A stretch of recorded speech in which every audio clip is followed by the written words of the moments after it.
ዝም ብሎ ምንም ሳያወሩ ብዙ ነገር የሰሩ ሰዎች አሉ። ምንድነው ልዩነቱ? ዝም ያሉ ሰዎች የውሳኔ ሰዎች ናቸው። ዝም የሚሉ ሰዎች ዝም ባሉ ቁጥር ብዙ ነገሮችን እየወሰኑ እንደሆነ መታወቅ አለበት። በዝምታ ውስጥ አንዳንዶችን ሳትሰሩ እንኳን ቢታልፉ መስራታችሁ አይቀርም። ሳትሰሩ እንኳን ቢታልፉ በውስጣችሁ ስለሆነ ያለው መስራት ትችላላችሁ፣ ትጀምራላችሁ፣ ታደርጋላችሁ። ማንም የሚከሳችሁ የለም። ህሊናችሁን የሚከሳችሁ ራሳችሁ በሙሉ አቅማችሁ ትሰራላችሁ።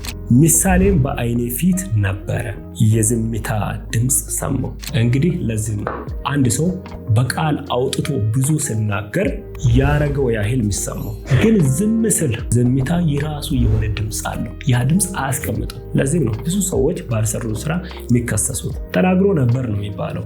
በዛው ልክ ተደፍናችሁ ቅሩ ማለት አይደለም። ዝምታ ማስተምሩ። ያወራችሁትን ደግሞ እየወሰዳችሁትን እውቀት አውሩ፣ አካፍሉ። ለህይወታችሁ ግን ዝምታ ምረጡ። ምን መወራት እንዳለበት፣ ምን መወራት እንደሌለበት ማወቅ አለባችሁ።